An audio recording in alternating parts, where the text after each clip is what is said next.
I had enough awareness to know that I was clearly living out some sort of horrific childhood pattern in real time. Like I was not just living out a pattern, but that our timelines had merged, that there was some way in which I was both my mother and myself and my child self all at the same time. And all of it was collapsing.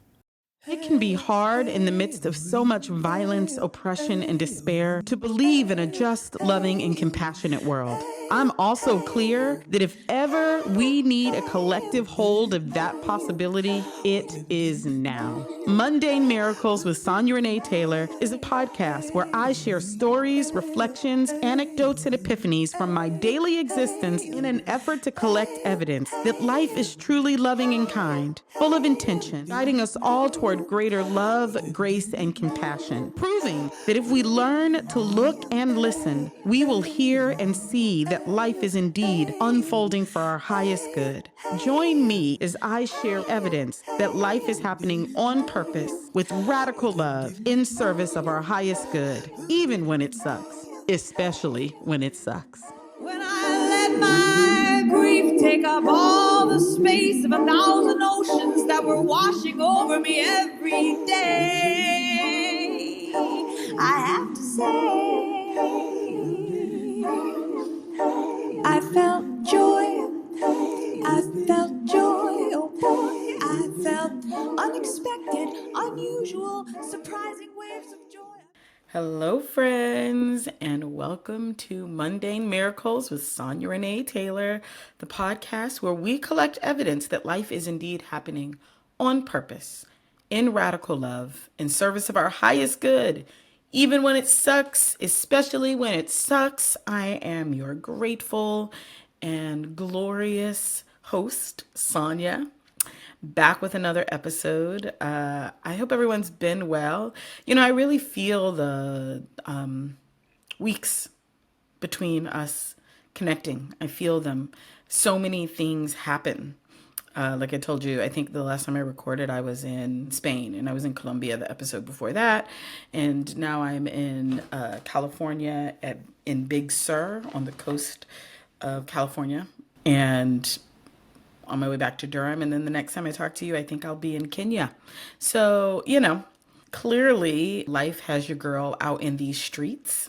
And it's been glorious and profound and beautiful. And I am more and more and more feeling like living into the felt experience of life happening on purpose in service of my highest good, even when it sucks, especially when it sucks.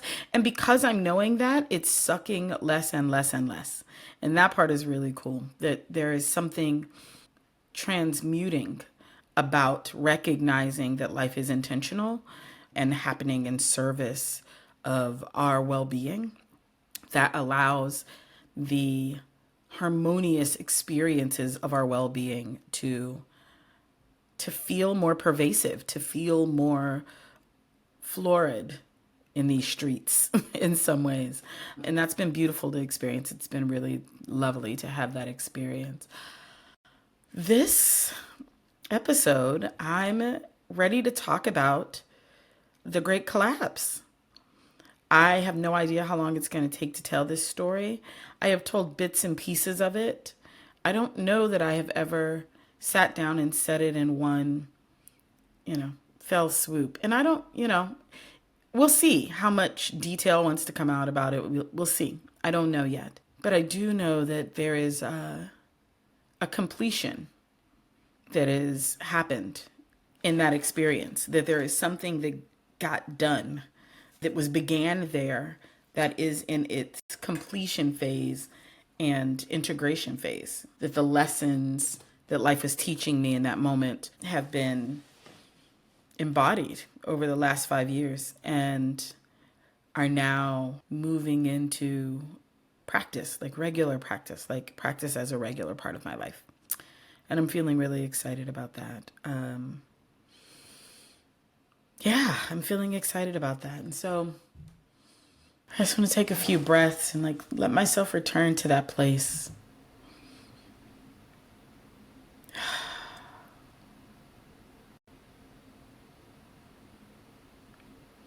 And what feels present is how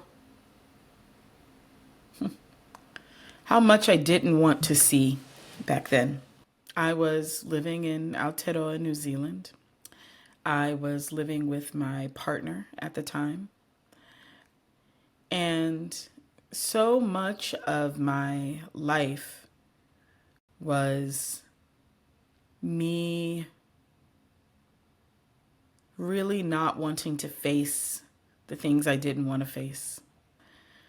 And I want to say this for folks who may be like me and have taken the long road to healing. It is not a linear path. It is not inherently simple. It's not like knowing is enough. And that feels really important to say, that knowing is not inherently enough. I mean, when people say when you know better, you do better, and it's just not true. It's just not true, because knowing is a mental practice. Knowing is about the mind. And when something is embodied, when something is integrated, you do better. It's not just about having the information. I had the information, and there were things that I had hidden so far away from myself that there was just no way that it was going to work. It was just no way that knowing was going to be the thing that changed me. I am an experiential learner, and life knows that about me. And I was like, well, we just gonna have you give your girl an experience. And so I think the thing that's important to know about this time in my life is, when I moved to New Zealand in October of 2017, I was very much complete with the United States of America. I had seen the inevitable outcome. I went to New Zealand to visit in 2016, and I knew during that visit, before the election ever happened, I knew that the current president of the United States was going to be the president of the United States. And I knew that I had no interest in hanging out in whatever it was that he had planned for his tenure. And so I had been plotting an escape out of the United States. And I was there was a book called How to Get Out, Escaping the United States. And I started, and it just had a collection of countries that existed in their processes for entry and the state of, social dynamics and finance and all sorts of information about these different countries and what it might take to move there. And so I bought that book. I also bought copies for many, many people. And I started passing it out. And I was like, it's time to get out. And I felt it really strongly. And basically what I was intuiting is what we're living in now. I generally have about a 10-year lag time of seeing something before it's fully in its manifestation. And so here we are at 9 years, and what I was seeing is coming to pass. And that's not fun. Let me just be clear, y'all. I don't enjoy seeing the future. It is a gift in the opportunity to be preparatory when life is asking me to be preparatory, but it's not fun. Particularly because you can't convince people that you see the future. All right. And so you can know something and be the only person knowing it, or be one of few people knowing it, and then be alone in your experience of trying to help people see what you're seeing. I have found that to be the case throughout my life. And my job has been to learn to mind my business and know what I know, and to share when invited with people who are interested in what it is that I know. And otherwise, to mind my business and allow people to have the experience that they signed up for having in life. And that has been a hard-won lesson, y'all. Hard one. And so anyway, I saw it. I knew what was getting ready to go down. I didn't want to be in it. I moved to Aotearoa, and I think that I talked about how I got there, but really quickly. I was there visiting. Someone in the United States told me that someone in New Zealand was a friend and that they connected us via email. That friend had a birthday party the second day that I was in Aotearoa and invited me. I went to the birthday party. That person happened to be recruiting for a social impact entrepreneur fellowship called the Edmund Hillary Fellowship that was providing global impact visas for people incubating social impact projects to incubate them out of Aotearoa. And I was like, I'm a social impact entrepreneur. This sounds great. I want to apply. And the process went, I met with the CEO at the end of my trip in October. He invited me back in February to speak at a festival conference that they had. April, I put in my application. June, I got accepted. July, I processed my visa. And I moved to New Zealand October of 2017. So exactly 1 year of process from idea to implementation took 12 months, which is wild to move your entire life. I had never lived outside of the United States ever before. And one of the things that kept coming to me while I was there was I'm moving to a place where no one loves me. And that was it was a wild conceptual reality to go into. Right? It was like, oh, no one here loves me. What does it mean to live in a place where no one loves you? And, while I was there, one of the, biggest areas of challenge was that I fell into deep loneliness, which I knew was going to happen in many ways. I was having a 12th house transit. We'll talk a little astrology. I was having a 12th house transit. 12th house is the unseen. It is the house of spiritual work. It is the house of long distance travel for the purpose of spiritual reasons, which I, of course, did not know back then. I didn't know anything about astrology at that level at the time. So I did not know that it was the house of long distance travel for the purpose of spiritual reasons. And that it's also the house of isolation. And indeed, I was very isolated, very, very isolated and very by myself. I told people I moved to an island, off an island at the bottom of the world, up 40 flights of steps. That's how far I went. So New Zealand is an island, and the closest thing to New Zealand is Antarctica. So it is literally the bottom of the world or the top of the world, depending on how you're oriented. And then I moved to an island called Waiheke Island, which is like a 40-minute ferry ride off of the harbor in Auckland, which is the largest city. So 40-minute ferry ride, and then a drive up some winding hills through the bush, and then a house in the side of a mountain up 40 flights of stairs. That's where I moved. That's how much I wanted to get away from y'all. And by y'all, I meant everything, and probably also including myself. I was super burnt out. I had been running The Body Is Not an Apology, the corporation, and I was burnt out beyond burnout, and I was exhausted beyond exhausted. And actually moving there was the beginning of transitioning The Body Is Not an Apology from a digital media company with like 27 staff in 7 countries or something like that, to me and one other person, my faithful teammate, Dr. Shannon Weber. And that was it. And yeah, so that was the beginning of a really big unraveling for me. And I was deeply, deeply lonely. And I had met a person on my visit to New Zealand who was like, there was an instant connection, an instant invitation to know each other. They are incredibly charismatic, and everything they said sounded like poetry, which, if you know anything about me, you might know I'm into that.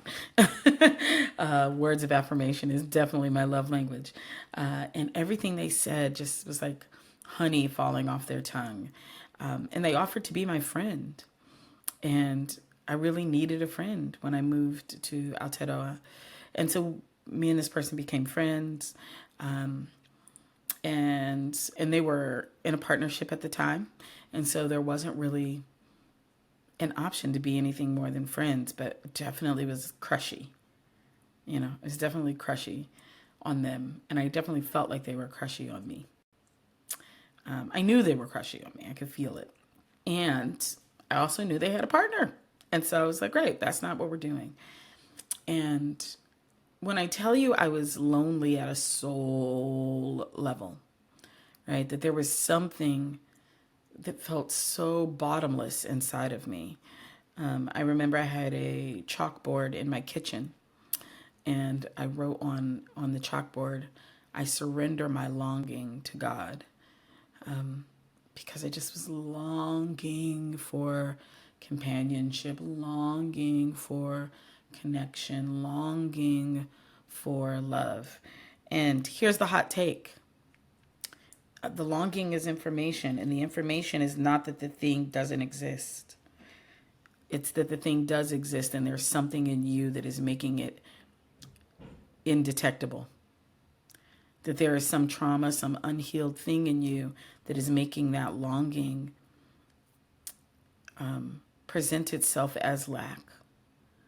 But lack is an illusion. And so when we're experiencing lack, what we're experiencing is the information that there is blockages, that there are blockages in us that are keeping us from being able to experience the full abundance of life. And that those blockages are not, they don't mean you did something wrong. It just means there's something that wants to be cleared. Right? And it doesn't mean, I think sometimes when I talk like this, people think, like they're, Sonya's, acting like there are not external factors in the world. There are 100% external factors in the world. I have lived them. I assure you, I know them personally and well. And what I know to be true in my journey is that as I have cleared what there is to be cleared inside of me, those external factors have less and less and less impact on my material existence. And that is true. It is just truth. And I know it to be true. I think I said this in another episode, but if I did, I'm going to say it again. I know it to be true because there are people who experience the felt experience of liberation and are in prison. That there are people who experience the felt experience of liberation and are in, bodies that are in incredible pain or are immobile. There are people who experience liberation and are in some of the most heinous circumstances of human existence. And so external factors exist, and they do not trump the inner understanding of our own wholeness.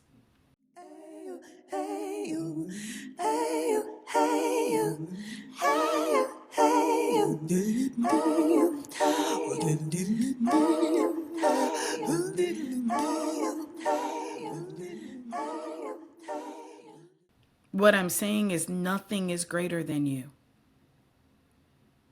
No external factor is greater than you. In your whole embodied, integrated expression, which is your divine self. There is nothing greater than you. There is no external factor that is greater than you. And that feels important to know and to remember and to stand 10 toes down in.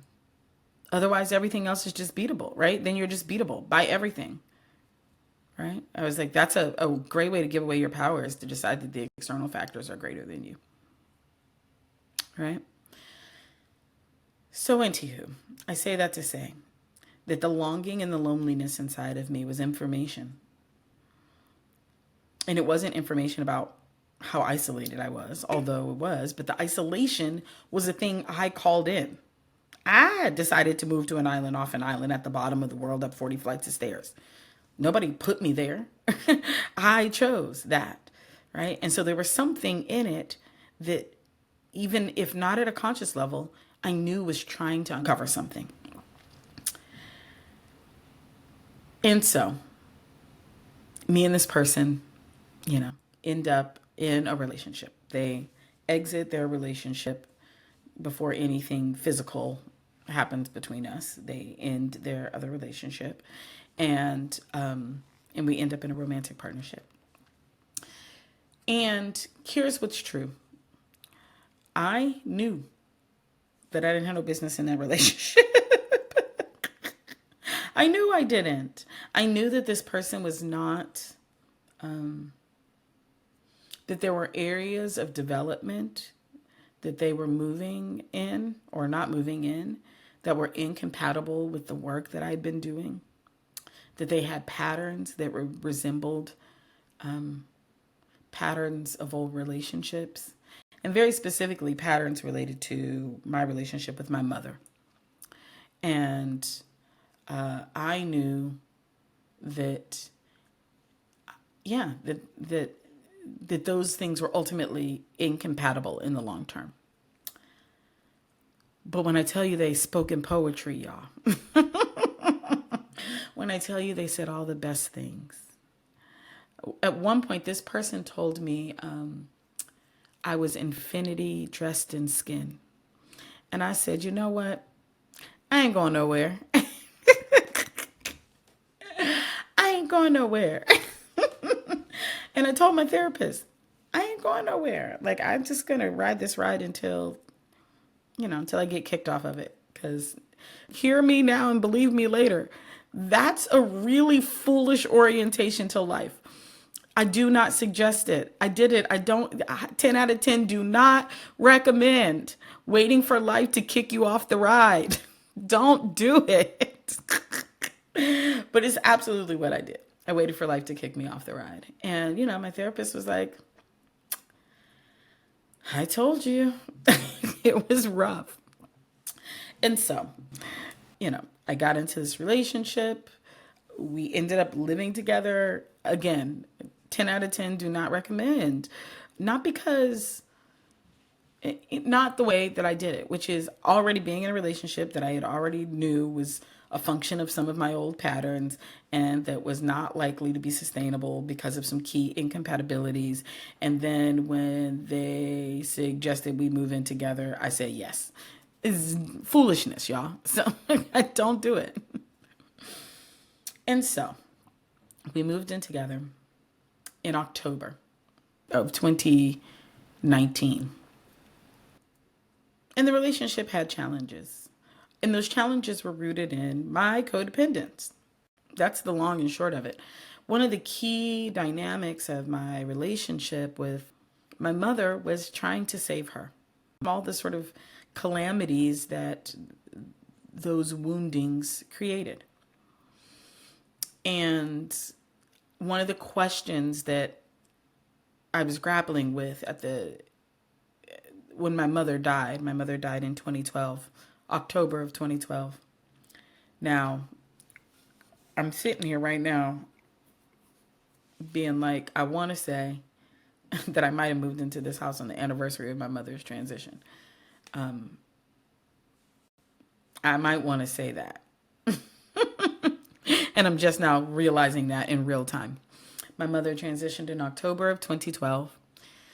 And one of the things that I struggled to understand after her death was, we were relatively estranged, limited contact, limited communication when she passed away. And I had taken some really big boundaries around engaging with her. And one of the questions that I was holding after she passed was it possible to love her more up close in her struggles? did I have to, there was the story that I abandoned her, which is also the story that I held that she abandoned me. And so, there was some big trauma there that I was working through. And one of the things that I was testing, literally, I was testing it, was can I be in loving up close relationship with someone as they work through their stuff? Or did I need to step as far away as I did, right? So that was the experiment that I was in.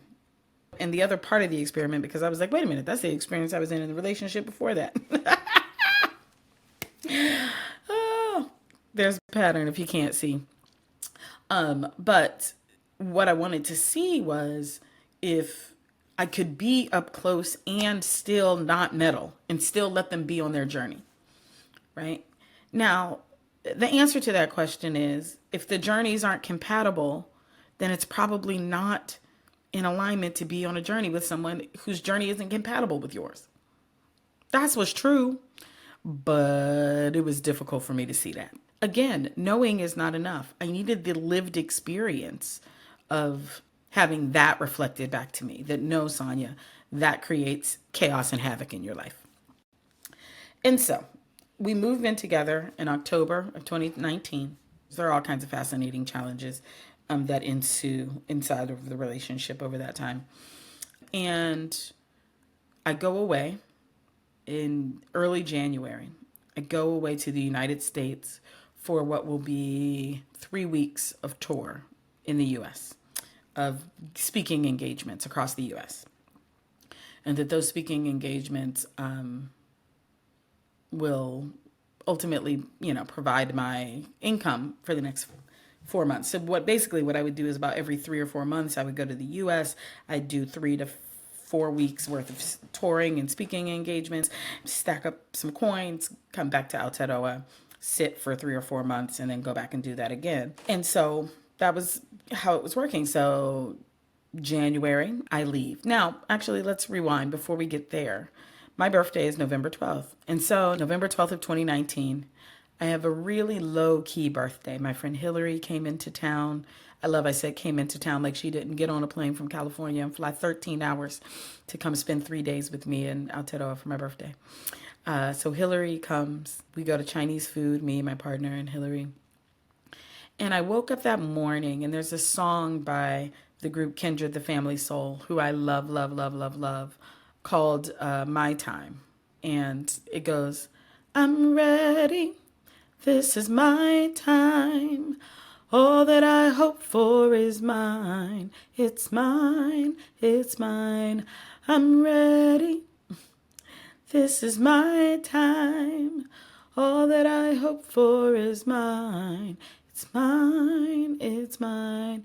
It's mine. So, I love, love, love, love, love that song. And I woke up on my birthday and it felt like a mantra. It felt like I was in ceremony calling something in. It felt like a summoning of something. And I remember just singing it in my den, weeping and crying, and feeling so overwhelmed with joy and possibility that I was calling in my time. Now, what I want y'all to know is be careful what you sing. I know I've said this before. I am good for singing something and summoning some things in and not thinking about the full magnitude and scope of what it is I'm summoning. But I said it was my time. And life said, great, hold my beer. And so I went on tour in January. I came back in first week of March. So yeah, mid-January, all of February, first week of March. Now, when I was on tour, the first little inklings of COVID were out in these streets. And, people were talking about it spreading. And I got really blessed. I think I had one event get canceled out of my, what might have been 13 events in the U.S. One of them got canceled. And it wasn't, maybe it was like 9. I think I had 9 events. And maybe I had 10 and I ended up with 9. And so by the time I left, when I was on my plane back to New Zealand, there were 5 cases of COVID in Aotearoa. The other thing that was happening is that I had rented this magnificent house, huge house called Blackwood Manor. It had an in-ground swimming pool, like a 6 feet deep in-ground swimming pool. It had a pool house. It had a 4-bedroom, incredibly updated main house with a butler's pantry and an induction stove and skylights, and then there was an additional 1-bedroom flat off the back of the house. There were meditation walking trails. There were pathways and groves with benches you could sit in. It was stunning. Now, why was Sonya living? Someone visited my house at the time and asked me if I was a crypto millionaire. So I was living good, y'all. Now, why did I have this fabulous, glorious house other than I should have fabulous, glorious houses? I was going to hold retreats, radical self-love healing retreats in my home. And so I rented a house that was big enough to hold, 5 to 8 participants for these healing retreats. And when I was on my plane and there were 5 cases of COVID, I had 5 people who were coming to Aotearoa to participate in the Radical Self-Love Healing Retreat. And I just had this instinct on the plane.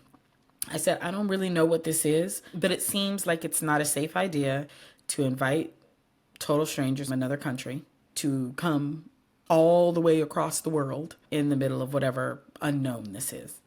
And so from the plane, I canceled my retreats, which were to begin in 2 weeks. So I gave folks 2 weeks notice that we were not going to have the retreats.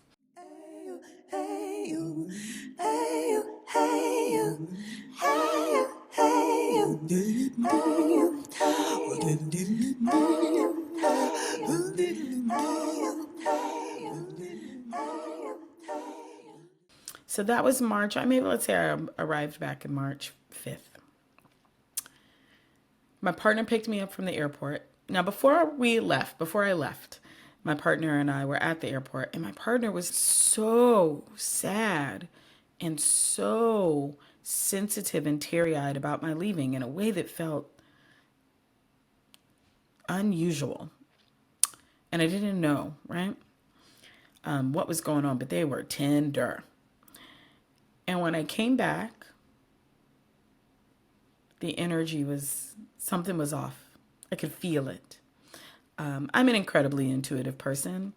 I have told you all 1,000 times, I have 6 placements in Scorpio. All I do is sense the world.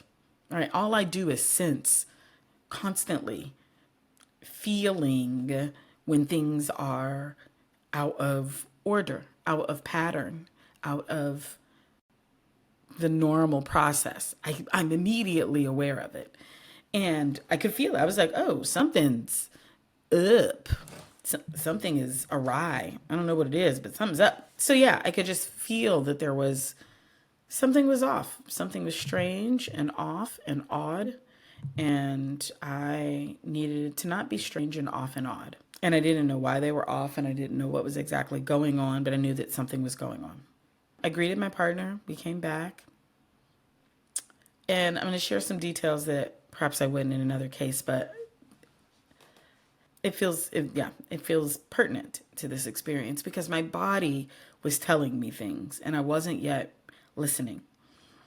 And so my partner and I made love, and I couldn't orgasm, which is rare, not a normal experience for me, particularly with my partner.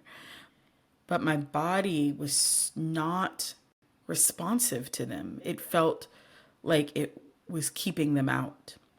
And I didn't know why, and I didn't know what was going on. But I knew that it was odd. Something felt off. So me and my partner are having this, experience of my body being non-responsive to them. One of the things that's also happening, back in December, my partner introduced me to one of their coworkers and they had a crush on them. And my partner was the type of person who was crushy. So I was like, oh, that's cute. And when I came back, my partner had shared, how this sort of evolving crush that was happening with this coworker. And I share this less to talk about the dynamic of the relationship and more to talk about the way in which I could hide things from myself. I really experienced a real resistance to being able to hear what my partner was saying to me because it threatened something inside of me. It threatened something, and I didn't want to be threatened. I said at the beginning of the relationship, I'll just wait until life kicks me off. And I didn't want to see that life was about to kick me off. And so I minimized a lot of what it was that my partner had communicated to me. I acted like it wasn't really a big deal. I just sort of treated it like it wasn't a major thing. And that wasn't true, but that's definitely how it was I was operating. And so I was so ready to not be lonely anymore. And I was so deeply embedded in my story of abandonment that I couldn't see my way out, and I didn't want to, is the truth. I didn't want to see my way out. The way it all went down, it was March 23rd of 2020. When I arrived home, my dog, Anastasia Duchess, my dog of 12 years, I'd had her since she was 8 weeks old. Anastasia had already beat mammary cancer and had already turned over, come back from some illnesses. And, she's just an incredibly resilient and incredible animal. Anastasia had immigrated to New Zealand, which is an incredibly wild process that costs thousands of dollars and months of time to immigrate your dog. And I did. I immigrated Anastasia to Aotearoa. And when I came back from this trip to the United States, she was not doing well. She just seemed off and she was lethargic. And so I made an appointment to get her into the vet. I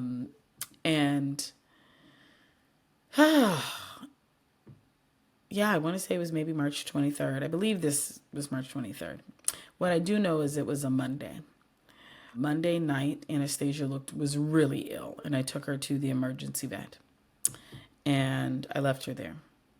And when they called me the next day, they told me that Anastasia had what was likely liver cancer. And, that if they did chemo, it might extend her life for a few months or maybe a year at best. But that it was going to be exorbitantly expensive. Of course, she was going to have to go through this incredibly painful thing that she wouldn't understand why I was subjecting her to that kind of discomfort and pain. And then it was only going to maybe extend her life for a year at best. And so basically, they were just like, your dog's going to die. So I got that news on Tuesday. On Wednesday, my partner came home.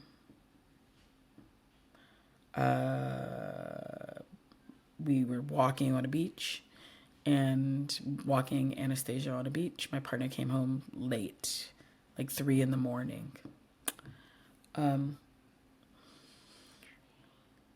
And so the next day we go and take Anastasia for a walk on the beach. And my partner tells me they're in love with their coworker. And it was a far more dramatic experience than that. Actually, what's important to know is I knew that this relationship was needed to end. And I wasn't going to end it. I said it multiple times. I have to be kicked out of this. I'm not going anyplace. Because there were ways in which my partner demonstrated love that felt so incredible that the idea of giving it up seemed absurd. It seemed like, why would I ever do that? And so my partner tells me that they are in love with their coworker. And that was the beginning of the crash. It was the first piece of what felt like a glass house, the side of it getting shattered. And there was a moment where I was having what felt like definitely an internal crisis of some sort. And I was having a breakdown and was sobbing hysterically. My partner came in the room, and I have had a history of hospitalizations and suicidal ideation in my past. My partner was very afraid that I might harm myself or something. And, the truth of the matter is, I have had hospitalizations, I have had suicidal ideation, but I was way past that at this point. There was something that was shattering that needed to shatter. And it was brutally painful, but it needed to shatter. And so I was definitely having some sort of breakdown. And there was a moment when I was standing outside and my partner had come out behind me, and I'm crying and screaming outside. And I recall that we're living out a mirror image of an experience of my childhood when my mother was screaming outside and my father went out behind her, and then we went outside to see what was happening. And I felt like I was in my own past, like as my mother and as myself and as my young self, and then as the observer watching all of this happen all at the same time. And it was like four different timelines presented themselves concurrently, and I could see them all. I had enough awareness to know that I was clearly living out some sort of horrific childhood pattern in real time. Like I was not just living out a pattern, but that our timelines had merged, that there was some way in which I was both my mother and myself and my child self all at the same time. And all of it was collapsing. It was such a discombobulating experience. So that was a Wednesday. Thursday, my partner and I end our relationship. Friday, the country goes into a 24-hour a day lockdown. Basically, there are no services open. You can't order takeout. You can't, grocery stores, hospitals. Those are the services that are open. Everything else is closed. There's no place to go. And initially, my partner, when we had the conversation about ending the relationship on a Thursday, so we're tracking. My dog gets cancer on Tuesday. My partner tells me they're in love with someone else on Wednesday. I have some timeline fracture. Wednesday night, Thursday, we break up. Friday, the country goes into a complete and total lockdown. And my partner was just going to go live in the back flat. And I was going to live in the main house. And so that was the plan initially. And they had offered to go someplace else. And I think I was trying to be nice. I was trying to do the right thing. And so they had agreed to stay in the back house, the 1-bedroom flat. And Saturday morning, we're in complete and total lockdown, and I am losing it. Like the level of the suspicion that my partner was going to have this person over to the house that they were in love with, I was losing it. And I was clear that if I had had them stay in the house, I was going to go full 6 placement Scorpio, which was not what I was trying to do. And so I asked them to leave. And they did. And there are a lot of details that I could get into, but this is not about that. And it's not actually about them. It's about the circumstances and conditions that needed to be present for this particular kind of cracking open to happen. And they were, a part of the conditions and circumstances. And in some ways, I honor the role, no matter how painful it was. I honor the role that they came to play in my life to bring me to this point. That it was actually really essential, even if it was incredibly painful. You think you are dying, but you are being born. Mundane Miracles with Sonya Renee Taylor is produced by Sonya Renee Taylor, edited by Dr. Shannon Weber. Our opening music is Joy and Grief by Sean and Abigail Bingson of the Bingsons. Our closing song is Dying by the Bingsons. Join us in the ritual of collecting evidence by rating, commenting, and subscribing to Mundane Miracles on Spotify, Apple Music, YouTube, or wherever you get your podcasts. You can get early access to episodes and support our radical love work by becoming a member on Patreon at patreon.com/Sonya Renee Taylor. That's patreon.com/Sonya Renee Taylor.